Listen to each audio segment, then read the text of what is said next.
3 मई के बाद कई जिलों को लॉकडाउन से मिल सकती है छूट। गृह मंत्रालय का नए गाइडलाइंस 4 मई से होगी लागू। गृह मंत्रालय ने 3 मई के बाद भी देश में लॉकडाउन जारी रखने की संकेत दिए। बयान जारी कर कहा, कुछ जिलों में लोगों को और सेवाओं में मिलेगी छूट।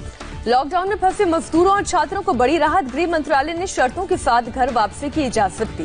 गृह मंत्रालय के मुताबिक फंसे लोगों को बसों या गाड़ियों से लाया जाएगा उनके राज्य। यात्रियों को ले जाने से पहले बसों को किया जाएगा सैनिटाइज। सोशल डिस्टेंसिंग का ख्याल रखा जाएगा। घर लौटने पर होम क्वारंटीन में रहना जरूरी होगा। हेल्थ ऑफिसर के साथ स्थानीय प्रशासन करेगा निगरानी। यात्रा से पहले की जाएगी जांच। गृह मंत्रालय का आदेश तत्काल प्रभाव से लागू होगा। सभी राज्यों को नोडल ऑफिसर नियुक्त करने के आदेश दिए गए हैं। लोगों को घर लौटने के लिए नोडल ऑफिसर से मंजूरी लेनी होगी। बिहार ने मजदूरों की घर वापसी पर गृह मंत्रालय के फैसले का स्वागत किया। सीएम नीतीश ने कहा, सही समय पर फैसला। बिहार के डिप्टी सीएम सुशील मोदी ने पीएम और अमित शाह का धन्यवाद किया। कहा, अब फंसे छात्रों और मजदूरों की वापसी होगी। करीब 20 लाख लोग दूसरे राज्यों में फंसे हैं। कोटा में फंसे बिहार के छात्रों को अब जगी उम्मीद। बिहार सरकार से जल्द वापस बुलाने को कहा। दूसरे राज्यों के छात्र वापस लौट चुके हैं अपने घर। दिल्ली सरकार मजदूरों की वापसी के लिए 1-2 दिन में जारी करेगी आदेश। केजरीवाल ने कहा, दूसरे राज्यों से कर रहे हैं बात, तब तक लोगों को घरों में रहने के लिए कहा।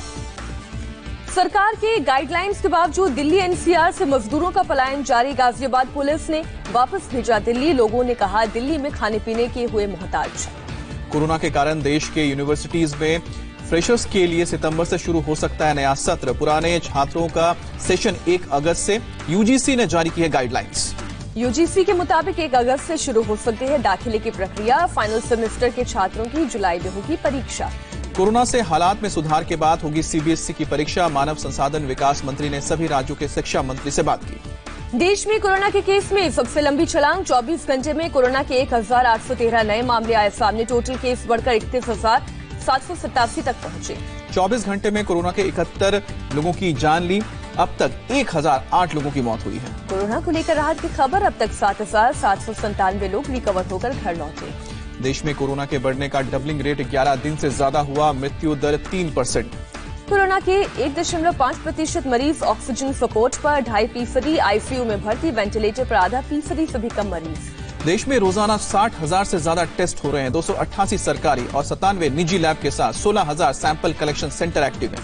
महाराष्ट्र में 10,000 के करीब पहुंचे कोरोना के केस सामने आए। 597 नए मामले। कुल कंफर्म केस की संख्या पहुंची 9,915 तक। महाराष्ट्र में 24 घंटे के अंदर कोरोना के कारण 32 लोगों ने दम तोड़ा। मरने वालों में 26 मुंबई के। राज्य में अभी तक जान गंवाने वालों की कुल संख्या हुई है 432। मुंबई में कोरोना का रिकॉर्ड बनाना जारी। एक दिन में बढ़ गए 475 मरीज। कुल पॉजिटिव केसेस की संख्या 6,644। धारावी में 14 नए केस सामने आए और अब तक 344 लोग कोरोना इन्फेक्टेड हुए हैं। मौत का आंकड़ा 18 तक पहुंचा। पुणे में भी कोरोना से कोई राहत नहीं। 104 नए मरीज सामने आए। मालेगांव में निकले 44 पॉजिटिव केस। गुजरात में कोरोना का ग्राफ 4000 के पार पहुंचा। 24 घंटे में 308 नए केस सामने आए हैं। कुल मरीज हुए हैं 4082। गुजरात में मौत के मामले में भी तेजी आई। 24 घंटे में 16 लोगों की मौत। अहमदाबाद में 9 लोगों ने तोड़ा दम। राज्य में कुल आंकड़ा 197 तक पहुंचा। अहमदाबाद में कोरोना के 234 नए मामले सामने आए हैं। कुल आंकड़ा हुआ है 2777। अहमदाबाद में अब तक 137 लोगों की मौत। अहमदाबाद की साबरमती सेंट्रल जेल में पहुंचा कोरोना का वायरस। 2 कैदी पाए गए पॉजिटिव। वडोदरा के नागरवाड़ा में एक शख्स से 168 लोगों तक फैला है ये वायरस। पूरा इलाका सील किया गया।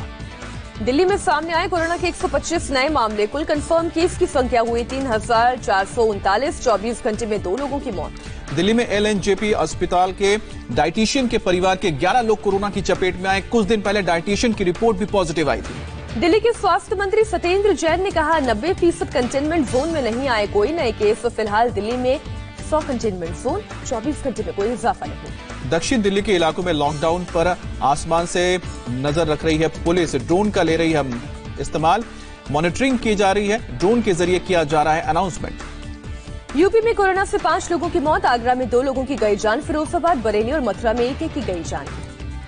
यूपी में 81 और लोगों की टेस्ट रिपोर्ट पॉजिटिव आई है। कुल मरीजों की संख्या हुई है 2134। 60 जिलों में फैला है कोरोना। नोएडा और गाजियाबाद में कोरोना के 3 नए केस आए सामने। नोएडा में हॉटस्पॉट की संख्या हुई 50। लखनऊ में 2 हॉटस्पॉट बढ़े। कुल हॉटस्पॉट की संख्या हुई 17। लखनऊ के ज्वाइंट कमिश्नर ऑफ पुलिस ने जानकारी दी।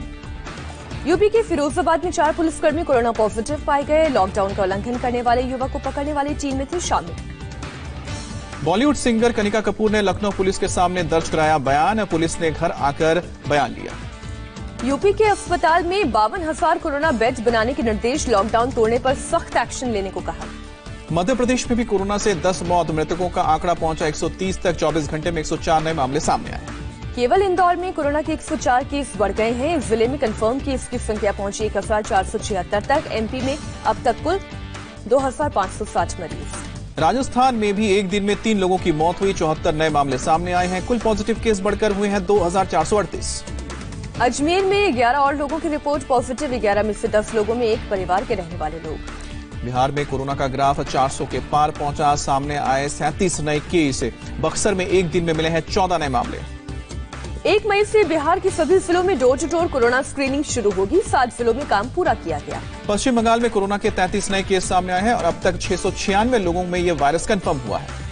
ममता बनर्जी ने बंगाल में मई के अंत तक लॉकडाउन जारी रहने के संकेत दिए। ग्रीन जोन में दुकान खोलने को लेकर छूट दी गई।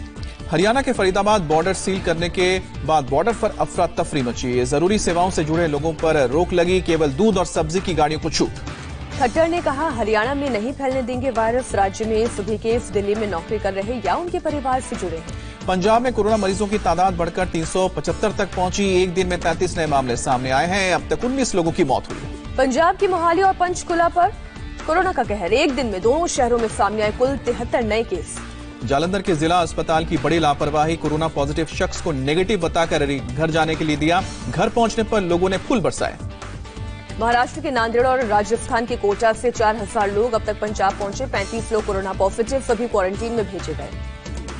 पंजाब सरकार ने 2 हफ्ते और कर्फ्यू बढ़ाने का फैसला किया। हर दिन सुबह 7 से 11 बजे तक लॉकडाउन में छूट मिलेगी। सीएम अमरिंदर सिंह का ऐलान। फरीदकोट में 2 और पॉजिटिव मामले सामने आए। नांदेड़ साहिब से लौटे थे 20 श्रद्धालु। फरीदकोट के गांव संधवा के रहने वाले थे सभी। बाकियों को सरकारी स्कूल में किया गया एकांतवास। झारखंड के कोरोना के टोटल 106 केस सामने आए। जामताड़ा में कोरोना का एक और मामला सामने आया। बंगाल से लौटा था इन्फेक्टेड मरीज। दिल्ली पुलिस के जवानों ने बाइक पेट्रोल से हूटर बजाकर की एम्स की परिक्रमा। कोरोना से जंग लड़ रहे मेडिकल कर्मियों का जताया आभार। 51 कोविड पेट्रोल बाइक से एम्स पहुंचे थे दिल्ली पुलिस के जवान। निस्वार्थ सेवा के लिए धन्यवाद कहा। डॉक्टर से मुलाकात कर पूरी मदद का भरोसा दिया।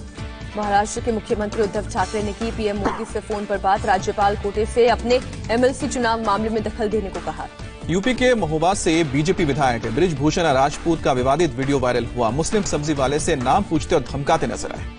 बीजेपी विधायक बृजभूषण ने सब्जी वाले के बेटे से भी सही नाम बताने को कहा। फिर बस्ती में दोबारा न आने की धमकी दी। बीजेपी अध्यक्ष जेपी नड्डा ने विधायक के बयान पर नाराजगी जताई। यूपी बीजेपी अध्यक्ष ने विधायक बृजभूषण राजपूत पर कार्रवाई करने को कहा। कानपुर में हॉटस्पॉट इलाके में पुलिस और मेडिकल टीम पर पथराव। कोरोना पॉजिटिव परिवार को इलाज के लिए लाने गई थी टीम। कानपुर में पुलिस और स्वास्थ्य कर्मियों पर हमले में 5 लोग गिरफ्तार हुए हैं। कानपुर के एसपी के मुताबिक 60 लोगों के खिलाफ केस भी दर्ज हुआ है। सीएम योगी ने कानपुर में पुलिस पर अटैक को लेकर सख्त एक्शन के दिए निर्देश। कहा, ऐसे हमले बर्दाश्त नहीं किए जाएंगे। योगी सरकार ने बदला एपिडेमिक एक्ट। अब कोरोना योद्धाओं पर हमला गैर जमानती अपराध होगा। बिहार के मोतिहारी में भी ग्रामीणों ने पुलिस टीम पर हमला किया। लॉकडाउन के दौरान एक बाइक सवार युवक की चेकिंग के दौरान लोगों ने किया था पथराव। तेलंगाना के संगारेड्डी में पुलिस टीम पर मजदूरों ने हमला किया। एक पुलिसकर्मी जख्मी हुआ। पुलिस वैन को भी नुकसान पहुंचाया गया। संगारेड्डी में लॉकडाउन के दौरान खाने पीने की चीजों की कमी पर भड़के मजदूर स्थानीय प्रशासन पर गंभीर आरोप लगाए। यूपी के सुल्तानपुर में लॉकडाउन और सोशल डिस्टेंसिंग के नियमों की धज्जियां उड़ाई गई। दरोगा की विदाई के दौरान माला पहनाने और फूल बरसाने के लिए लोग उमड़े। कोलकाता के पास हावड़ा में पुलिस ने फ्लैग मार्च किया। मंगलवार को इसी इलाके में पुलिस पोस्ट पर हुआ था पथराव। 3 पुलिस वाले हुए थे घायल। हावड़ा हमले पर ममता ने बीजेपी को बयानबाजी न करने की नसीहत दी। कहा, कुछ लोग गिद्ध की नजर लगाए हुए हैं। कर्नाटक में सिंदागी में 5 लोगों पर एफआईआर। सर्वे करने गई आशा वर्कर्स के साथ बदसलूकी का मामला। कोरोना की वजह से जान गंवाने वाले लुधियाना के एसीपी अनिल कोहली के बेटे को मिलेगी नौकरी। सीएम अमरिंदर सिंह से मिला अप्रूवल। श्रीनगर में क्वारंटीन पूरा करने के बाद 55 और लोग घर लौटे। अब तक 1985 लोग वापस आए। स्किल इंडिया प्रोग्राम के तहत आईआईटी कटक और आईआईटी पुणे ने खास तरह का रोबोट बनाया। हेल्थ कर्मियों को संकट में करेगा मदद।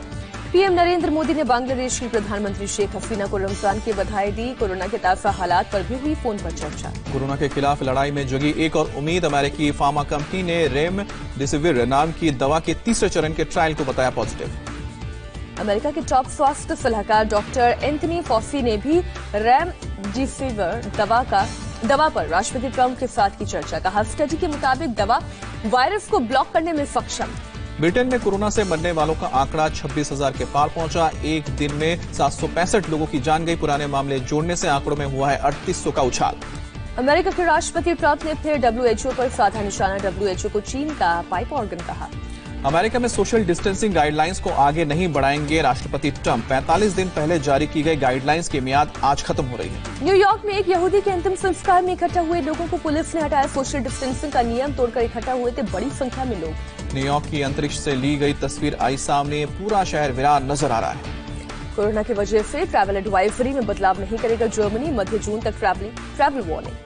चीन में 22 मई से संसद का वार्षिक सत्र भी शुरू होगा। कोरोना की वजह से मार्च में रद्द कर दिया गया था सेशन। राहुल गांधी ने अर्थव्यवस्था और हेल्थ के मुद्दे पर एक्सपर्ट के साथ डायलॉग शुरू किया। आज सुबह होगा पूर्व RBI गवर्नर रघुराम राजन से बातचीत का प्रसारण। शर्जील इमाम के खिलाफ दिल्ली पुलिस ने UAPA के तहत आरोप जोड़े। भड़काऊ भाषण देने के आरोप में जेल में बंद है। जम्मू कश्मीर प्रशासन ने सुप्रीम कोर्ट में 4G इंटरनेट सेवा की बहाली का किया विरोध। कहा, इंटरनेट सुविधा मौलिक अधिकार है। अमेरिकी विदेश मंत्री माइक पॉम्पियो ने कुछ देशों के साथ भारत की भूमिका का जिक्र किया। बोले, हम सभी मिलकर वैश्विक अर्थव्यवस्था को आगे बढ़ाएंगे। श्रीनगर के नौहट्टा इलाके में ग्रेनेड से आतंकियों ने किया हमला। सुरक्षा बल के 5 जवान घायल। TS त्रिमूर्ति संयुक्त राष्ट्र में भारत के स्थायी प्रतिनिधि बनाए गए। सैयद अकबरुद्दीन की जगह लेंगे। वर्ल्ड बैंक ने भारत को $400 मिलियन की आर्थिक मदद का अप्रूवल दिया। तटीय इलाकों में संसाधनों की रक्षा और बचाव के लिए मिलेंगे पैसे। कोरोना काल में मोदी सरकार से किसानों की भरपूर मदद। 24 मार्च से अब तक 17,986 करोड़ रुपए ट्रांसफर हुए हैं। गाजियाबाद में एक युवक ने लॉकडाउन के दौरान मंदिर में की शादी। राशन लाने जाने की बात कहकर घर से निकला था। लड़की के साथ लौटने पर युवक की मां ने जताया एतराज। गुरुग्राम में फर्जी हैंड सैनिटाइजर बनाने वाली कंपनी का भंडाफोड़ हुआ। स्वास्थ्य विभाग की टीम ने मारा छापा। करीब 4,000 लीटर सैनिटाइजर बरामद।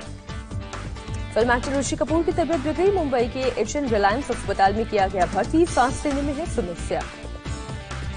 मुंबई में वर्सोवा कब्रिस्तान में इरफान खान को सुपुर्दे खाक किया गया। लॉकडाउन की वजह से परिवार और नजदीकी की लोग शामिल हुए हैं। 53 साल के इरफान को था कैंसर। कल अस्पताल में भर्ती हुए थे। परसों अस्पताल में भर्ती हुए थे। आज सुबह कल सुबह निकले।